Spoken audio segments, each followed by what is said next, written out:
nuestra imaginación de lo que tendría que haber sido la historia entra en conflicto agonal cuando contrastamos nuestra imaginación con los textos. Y una de nuestras imaginaciones es que Israel, desde el inicio, desde que salió de Egipto, ya es una sociedad bien formada, con todas las instituciones, y nos imaginamos incluso que es un país moderno como los que conocemos hoy. No obstante, este bellísimo texto tomado del segundo libro de Samuel nos pone en contraste nuestra imaginación con la realidad. Si bien es cierto que David ha sido ungido por Samuel como rey de Israel, no asume directamente e inmediatamente el reino. Pasa mucho tiempo y comienza a reinar en Hebrón.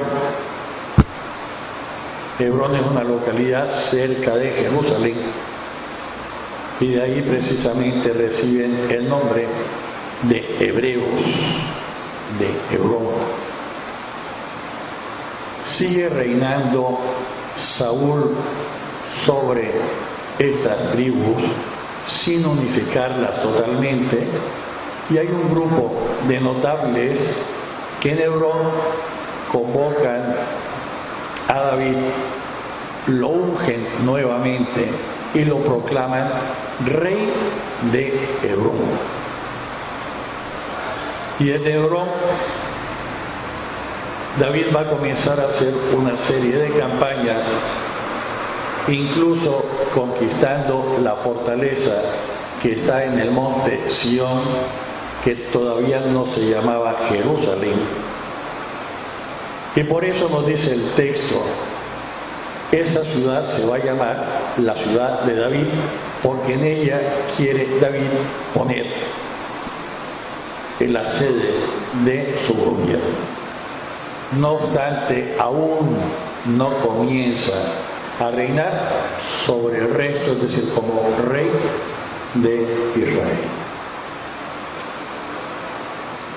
Nos habla aquí una serie de términos de cuánto reina en Hebrón, cuántos años tenía cuando comenzó a reinar y cuánto fue el total de su reinado. Además de que nos pone de relieve todo este proceso de constitución, de consolidación de una forma de gobierno que no la va a conocer Israel sino hasta el tiempo de Salomón, y además por muy poco tiempo. De este texto, y además como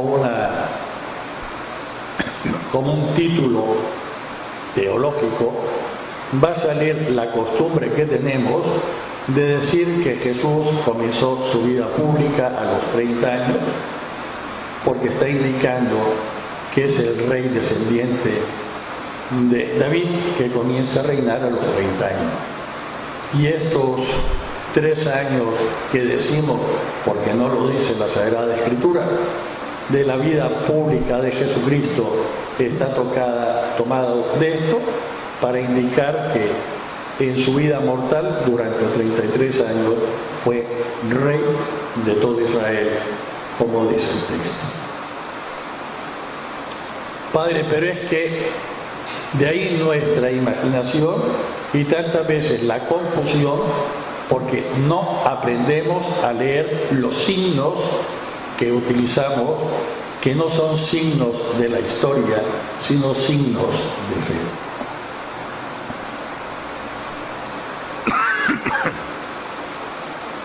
Aún estamos lejísimos del nacimiento de Jesús, y aún estamos lejísimos de las imaginaciones que se van a aplicar después a los viacrucis, y que algunos van a morirse si no lleva tal cosa o tal otra cosa, que brotan de la imaginación, no de la realidad, ni siquiera de la lectura teológica. Padre, ¿qué está diciendo? Todas las palabras. Si al hacer una procesión quisiéramos utilizar un criterio museístico, pues todos los vestidos que tienen los santos tendrían que cambiar. Y los colores del cabello tendrían que cambiar. Y un montón de cosas. Padre, pero es que, y algunos dicen, es que siempre ha sido así. Y uno tendría que preguntarle, ¿siempre desde cuándo? ¿Desde que vos tenés historia? ¿En memoria? ¿O desde hace 2000 y piquito de años que ocurrió esta escena? Y hay algunos que se aferran porque por desgracia la fe no la tienen sujeta en la persona de Jesucristo, sino en detalles que, reitero, que ni siquiera saben leer, por lo tanto no pasan del símbolo a lo simbolizado. Y es cuando alguien dice, y si no lo hacen así me hago protestante, no sé cuánto, ojalá se hiciera protestante. ¿Sí? Padre, usted es muy malo, no. La invitación es a estudiar a profundidad el catecismo, a conocer los elementos de nuestra fe. Nuestro señor obispo, en su pastoral de octubre sobre la piedad popular, sobre la religiosidad, nos decía que es posible que por culpa de nosotros, los sacerdotes, que estamos en la obligación de hacerles conocer ciertos detalles, pues alguno esté equivocado en eso. Y no es simplemente mantener el error, sino con un proceso insistente, irle llevando del símbolo a lo simbolizado. Padre, es que ese es mucho trabajo. La religión no es para Aragán. Al Aragán decimos que Dios lo quiere. Y algunas veces el término Aragán lo decimos con otro término más nicaragüense que no se puede decir en el templo. Nos exige la fe un crecimiento continuo, un estudio, un esfuerzo por ir conociendo mejor, para que nuestro amor sea más puro al Señor y nuestro compromiso de servicio a las personas esté fundamentado en la auténtica religión y en el auténtico amor. Reitero, algunos van a decir eso es muy difícil. No tengan miedo. No tengan miedo. Y si hay que caminar despacito, caminemos despacito, pero caminemos firme por la senda de la verdad. Jesucristo es la verdad. Dejamos este bello pasaje del Antiguo Testamento y pasemos a un pasaje ingrato, peligrosamente actual, del Nuevo Testamento, el Evangelio de Dios. Resulta, para los que nos siguen en internet, la primera lectura es del segundo libro de Samuel, el capítulo 5, versos del 1 al 7 y el verso 10. Y el Evangelio está tomado de San Marcos, capítulo 3, versos del 22 al 30. Jesús está predicando en la Galilea, norte de Israel. Ha puesto su casa en Cafarnaúm y entonces predica en Cafarnaúm y en los alrededores de Cafarnaúm, en unas giras apostólicas.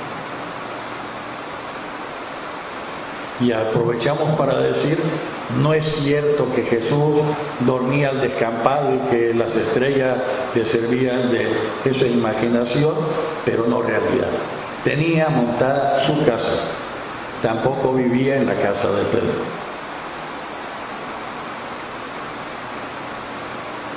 Sí, y si alguno dice, padre, pero es que montar una casa hace falta recursos, y sí.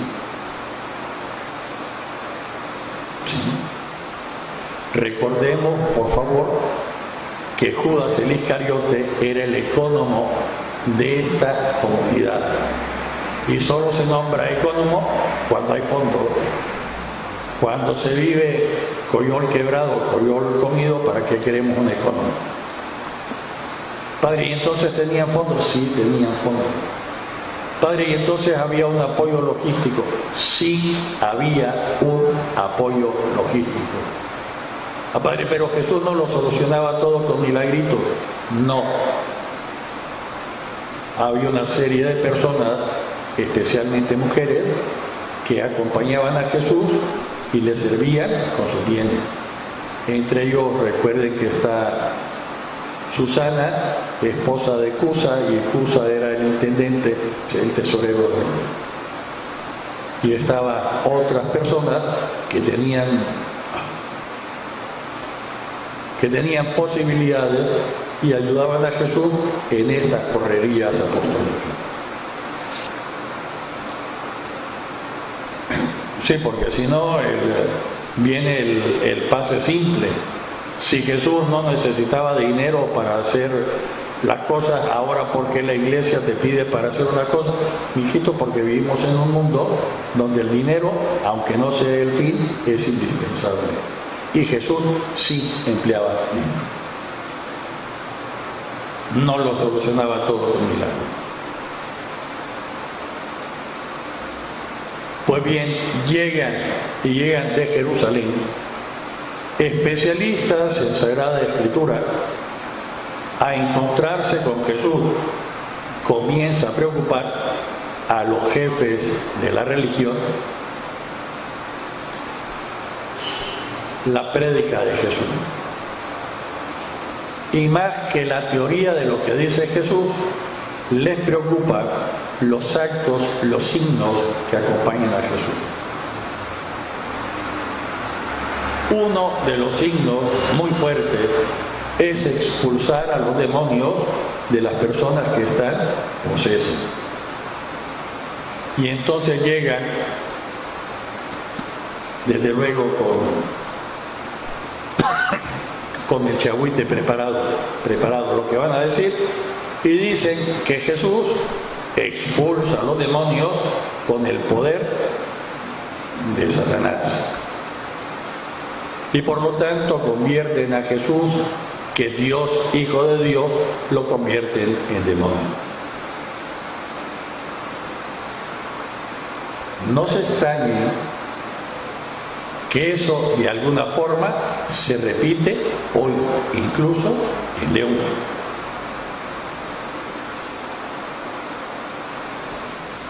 De alguna forma. Jesús dialoga con ellos, no en forma directa, sino en parábola, y les hace ver que ese razonamiento es absurdo, porque si el demonio expulsa al demonio, está dividido, y así va la ruina.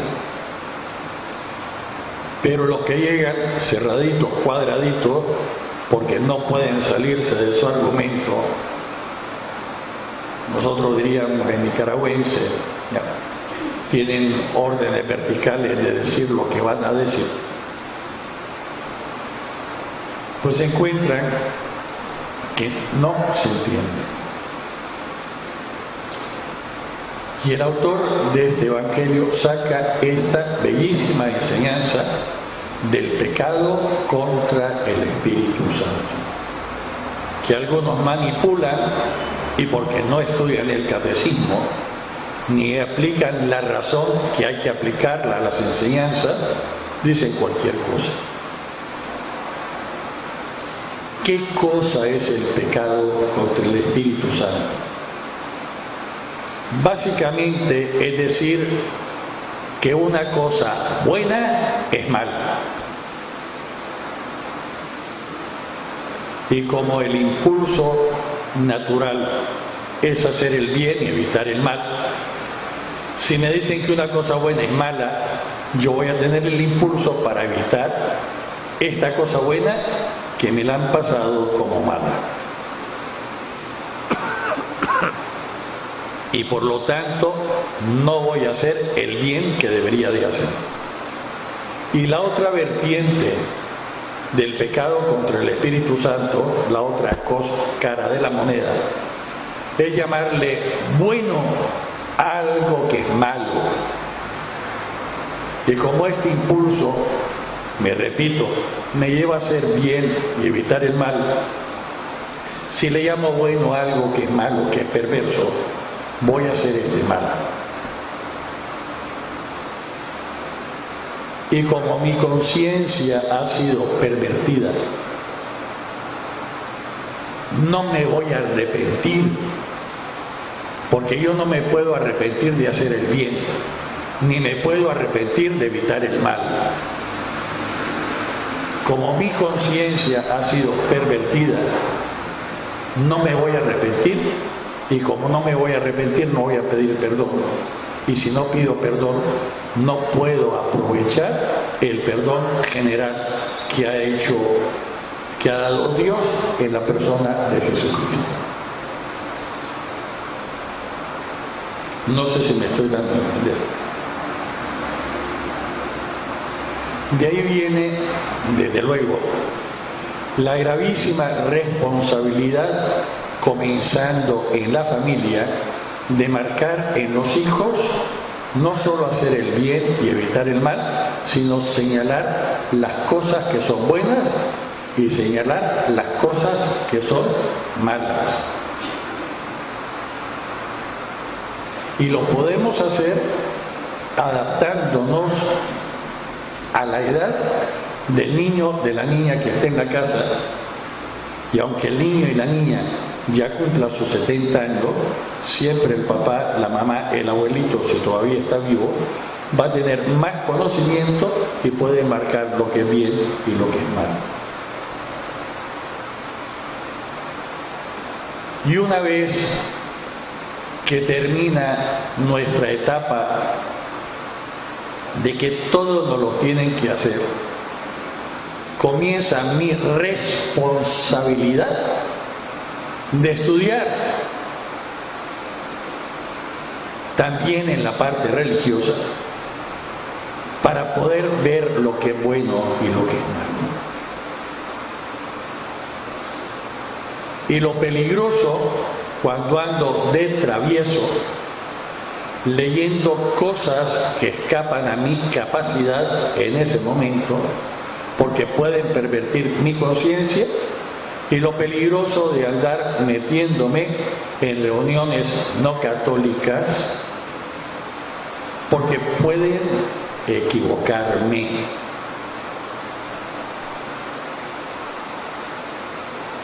Padre, y entonces el cristiano tiene que vivir muy unido con su cabeza, y su cabeza es el señor cura párroco o el sacerdote que atiende la comunidad donde celebra los sacramentos. Y si hay duda, la primera instancia es preguntarle a su señor cura. Cura significa cura animado al cuidado de las almas. Pero desde luego no vamos a estar preguntando todo. No quita mi obligación de estudiar los principios de la fe. Catecismo. No quita mi obligación de estar atento a la enseñanza de la Iglesia, documentos del Papa, documentos de mi obispo. Padre, ¿qué pasa si hay encuentro, si hay choque entre lo que dice el responsable de mi comunidad con lo que dice el obispo? Mi hijito le hace caso al obispo y pone a un lado al responsable de su comunidad, de su grupo, de su asociación, de lo que sea. Padre, y si me dicen que no le haga caso al obispo, tener como demonio a esa persona. Lo repito, si alguien en algún lugar dicen que no hay que hacerle caso al obispo, poner a esa persona como demonio, porque está pervirtiendo mi conciencia. Cierto que debo tener a alguien mejor si lo escojo de fijo, con el cual me confieso periódicamente. La iglesia me manda una vez al año, o si he caído en pecado mortal. Lo mismo que me dice el médico, que tengo que hacer un chequeo general por lo menos una vez al año, o antes si tengo necesidad. Y cada vez que me siento enfermo, que me siento mal, voy al médico, desde luego. La diferencia es que al médico lo tengo que pagar, al cura no le pago.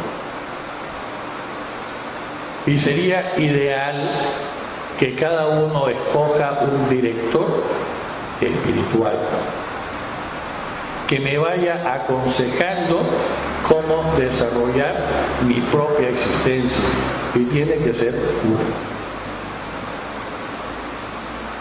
Y no es necesariamente el mismo el confesor que el director espiritual.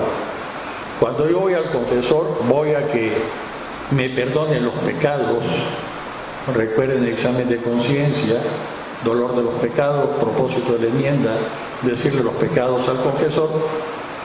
Mi director espiritual es el que va viendo mi crecimiento y me va indicando cómo no salirme del camino. ¿Es la misma función? No, señor, no es la misma función. Y algunas veces nos llegan a confesión preguntas que son de director espiritual, que por caridad con la persona se les contesta, pero se escapa a lo que es la confesión. Es cuando dicen, padre, yo lo que quiero es preguntar. Eso es de director espiritual.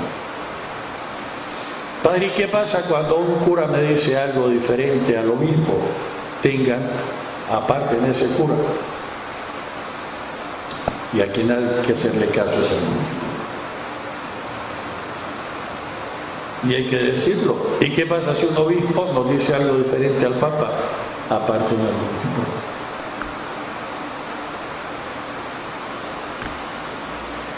Así se constituye la iglesia.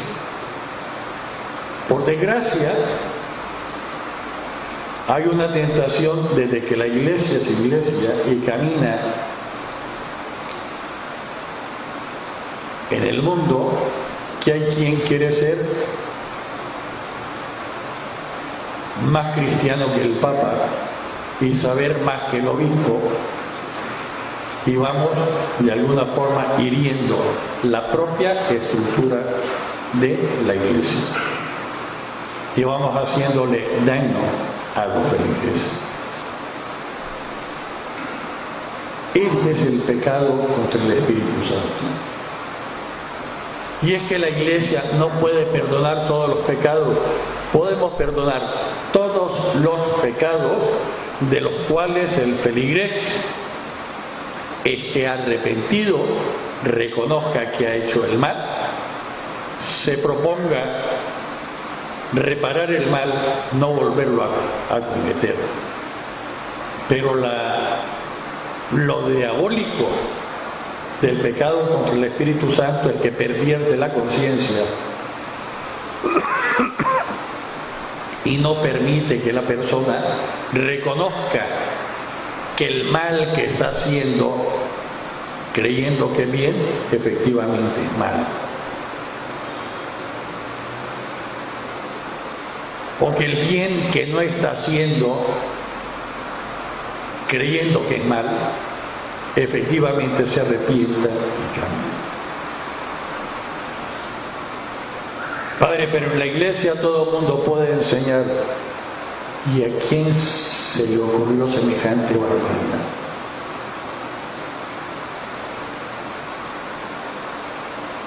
San Pablo, en la primera carta a los Corintios, capítulo 12, nos dice que hay un carisma especial de maestros.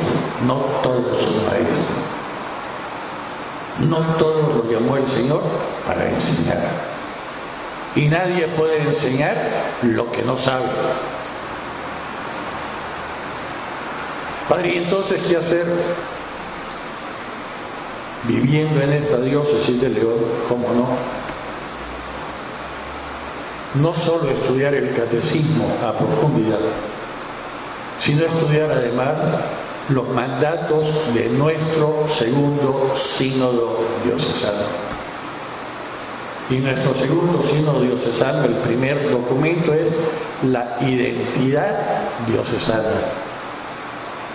Saber que vivimos, nos movemos y somos en esta diócesis de León, que existe desde el 23 de febrero del año del Señor de 1531, y en la actualidad nuestro obispo es el número 50 de esta diócesis. Y que el obispo hace las veces de Jesucristo para nosotros, y que no se puede vivir la Iglesia universal si no vivimos la Iglesia particular, en nuestro caso la diócesis.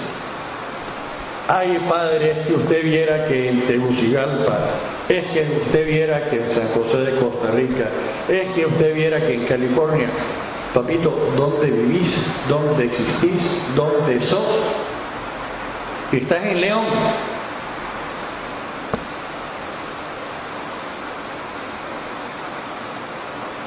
¿Estás en León? De Nicaragua. Y recuerden que nuestra diócesis está conformada por todo el departamento de León, todo el departamento de Chinandega y el municipio de San Nicolás del departamento de León. Forman nuestra diócesis de León, y nuestro obispo, nuestra cabeza, es Monseñor Bosco Viva Robelo. Padre, es que no me gusta. Examinarte, porque entonces tiene que haber algo malo en tu interior que no te permite reconocer al Dios que te está hablando en las palabras de Monseñor Bosco. Hay padres que viera que hay algo que te cae mal, sos vos el que tenés que convertirte. O estás hablando por ignorancia, o te estás empecinando. Cuidado, has caído en un pecado contra el Espíritu Santo. Padre, ¿y cómo se sale del pecado contra el Espíritu Santo? Volviendo a rescatar la auténtica conciencia.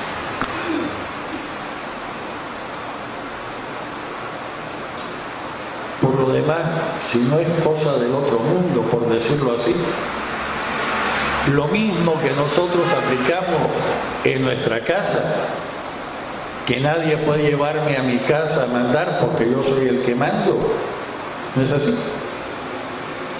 Ni nadie puede ir a disponer de cómo ordeno mi casa, soy yo el que lo ordeno.